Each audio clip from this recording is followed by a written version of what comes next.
While some might think the Republican presidential campaign has at times descended into the gutter, today it was focused on the bathroom, the bedroom, and the operating room. Frontrunner Donald Trump's statements on abortion and transgenders have some in the party incensed and others wondering what's next.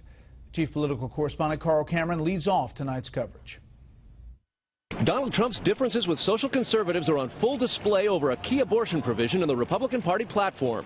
Without hesitating today, Trump, who was pro-choice until a few years ago, said he would change the plank in the party's platform, opposing all abortions, including cases of rape, incest, or the life of the mother. I would. Absolutely, for the three exceptions. John Kasich also supports the exceptions, while Ted Cruz supports the party's platform.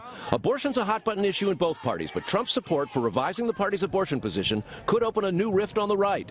The anti-abortion group March for Life issued a statement panning Trump's position as an erosion of principle. Quote, "The platform sets the standard that all candidates need to work from, and the suggestion that the platform should weaken its position on the pro-life issue would set back years of hard work in the pro-life movement." Trump also broke ranks with social conservatives who support a controversial statute in North Carolina requiring transgender people to use restrooms for the gender on their birth certificates. There's a big move to create new bathrooms. Problem with that is for transgender.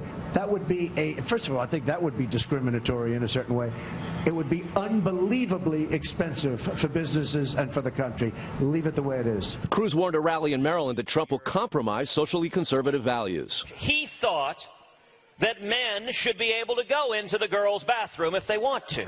Grown adult men, strangers, should not be alone in a bathroom with little girls. As Solicitor General of Texas for 5 years, Cruz noted on the Glenn Beck radio show that he dealt with, in his words, child molesters, pedophiles, and people who abused little kids. When you deal with people who are repulsive perverts and criminals, there are some bad people in the world, and we shouldn't be facilitating putting little girls alone in a bathroom with grown adult men. That is just a bad, bad, bad idea.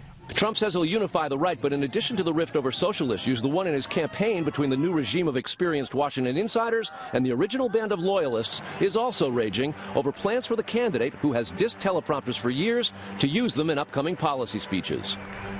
Trump used a teleprompter in Washington just recently for a foreign policy speech. The new team wanted him to use it for his victory speech in New York just 2 nights ago, and it was shot down by the old guard as contrary to his image. His next foreign policy speech is next Wednesday. No word if he'll use one or not, Brett. But quickly, Carl, politically, he's facing states in the Northeast and Mid-Atlantic where these social issues may not play as... There's a lot of Republicans in the Northeast who don't care as much as the ones in the South, much more socially conservative. And a lot of Republican Northeasterners who haven't cared a lot about those issues have lost their seats in the last couple of years. So this one could go either way. Conservatives across the board are really rattled by it. Carl, thanks.